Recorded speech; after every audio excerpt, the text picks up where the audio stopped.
the latest results from U.S. Bank's quarterly freight payment index. We welcome back Bobby Holland, Vice President and Director of Freight Data Solutions with U.S. Bank. Hello, Bobby. Good to see you again. Hello, how are you? Good. So, what happened in the fourth quarter of 2020? I assume we saw an increase in shipments and spending. We did. While both shipments and spend were up, from the numbers we see that on both indexes, the spending outpaced the shipments in most cases. Even where there were slight improvements in shipments, spending far outpaced, which to us, and it'll be a common theme, is especially as we walk through the regions, that there's a tight capacity shortage for a variety of reasons. Okay, so it means that the prices are going up, but the volumes of shipments aren't commensurately Going up rising. as fast. Correct. I see. So carriers are getting more money from shippers. Shippers are having to spend more. The obvious culprit here, as always in the last year, has been the pandemic. What has been the impact of that, for better or worse, on retail, on e-commerce, construction materials, on key sectors such as that? Well, the thing that we saw in our data was that e-commerce was up. Actually, surprisingly, for me anyway, single-family home construction was up in most of the regions, but manufacturing and energy in most cases were still lower. They were up slightly, but still much lower than many other sectors, except for and we can go through it, in the Southeast, I believe. Manufacturing was more up than, say, in the Northeast or Midwest. You say you were surprised by an uptick in e-commerce? Why? Now, uptick in single-family home construction. Oh, in construction. Yeah. Okay. Right. There are some dramatic numbers over from Q4 2020 over Q4 2019 that, again, surprised me that housing starts were up that much, considering we're in a pandemic. That signals some kind of optimism, you would think. I mean, assuming we're not about to head into another housing bubble, Yes. I guess that's a good sign. Well, it's affecting freight in a positive way. So yeah. There are benefits to the economy. And e-commerce, of course, continues to be very strong, I would think. Yes. A lot of it, one of the things that we saw was that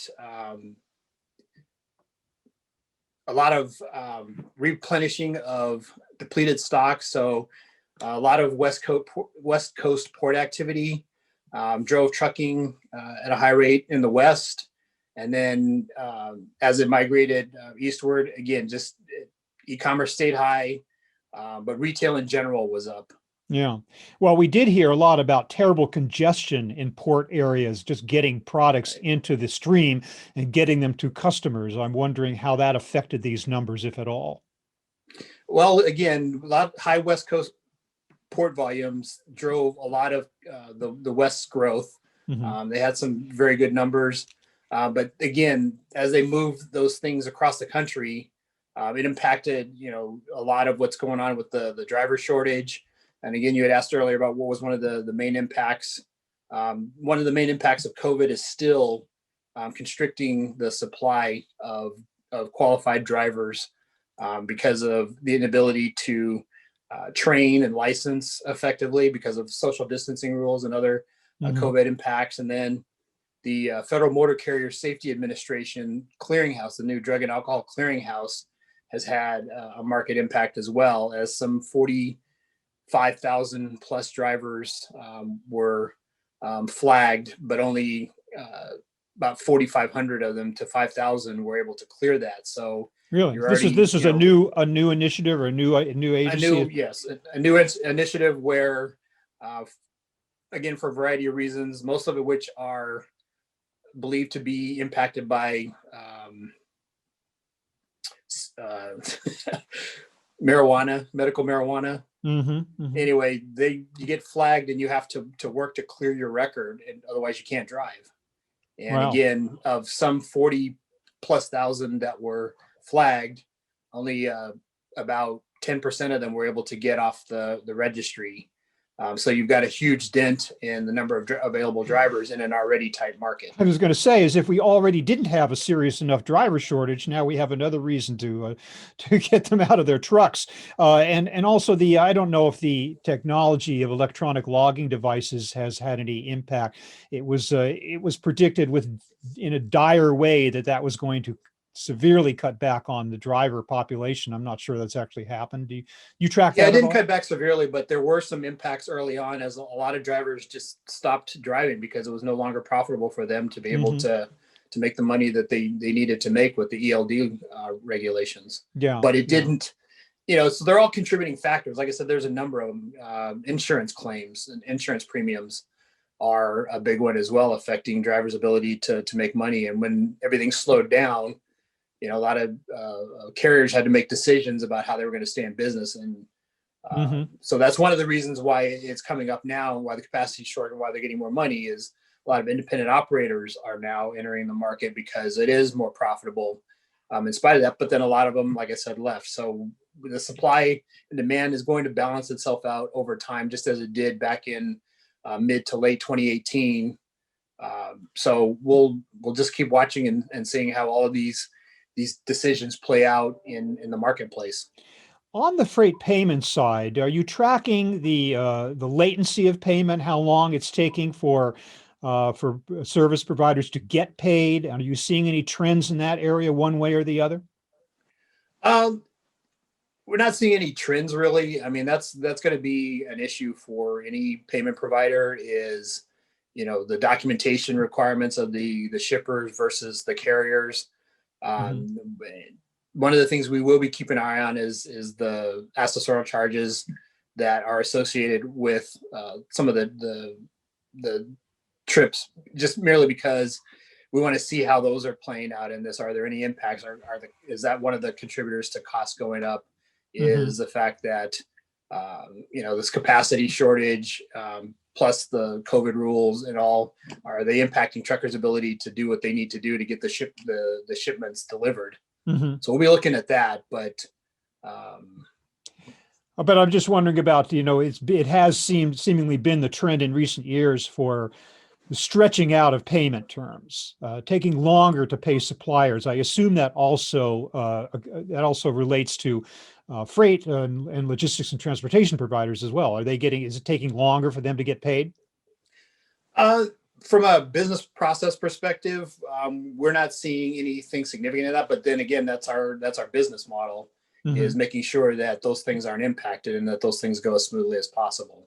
Yeah. One thing that we do notice is a small uptick in asking for extended term financing. So from that perspective, we're seeing it, but we're not seeing it from the standpoint of shippers deliberately not paying, because again, that's what we're here for, is to smooth that trade finance. Yeah. A number of shippers, especially those in the import-export trade, are complaining very, very loudly about the implementation of detention and demurrage charges. That is really skyrocketing freight rates. I wonder if that's a factor in the increased payments or in the increased spend that you're seeing here. It could be. And like I said, we're going to be keeping a better watch on what we see as trending in accessorial charges such as that are which ones are increasing, and kind of get more visibility into that. Yeah. So a quick regional breakdown. Any particular marked trends and differences between regions of the country in terms of what we're talking about here? Generally, the Southeast region had the strongest performance in 2020 for all of 2020, but especially in Q4. Again, the West Coast saw good numbers as well, as the imports from Asia flooded into the West Coast ports. Again, across all of the regions, strong e-commerce sales, low retail inventories led to high truck volumes. And then again, housing starts, single family home construction and remodeling was big and up dramatically over 2019, Q4 2019 across most of the regions. It was even up in the Northeast, although not as much as the other regions.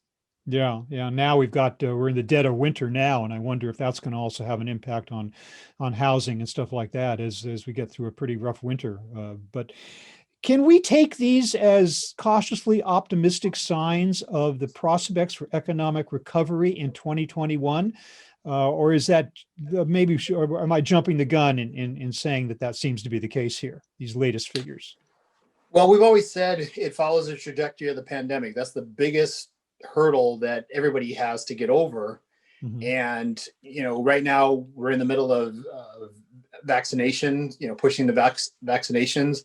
So again, to the extent that the vaccinations enable the country to continue to open up versus the other, on the opposite side, we're hearing, more strains and trying to keep track of the impact of those strains. So again, all we're saying is we got to keep an eye on how the pandemic progresses. If the vaccines are successful and things continue to open up more and more, then we'll continue to see things climbing and growing.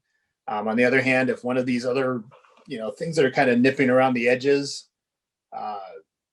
can continue to slow things down, then we may stay where we are, or even dive. It just depends.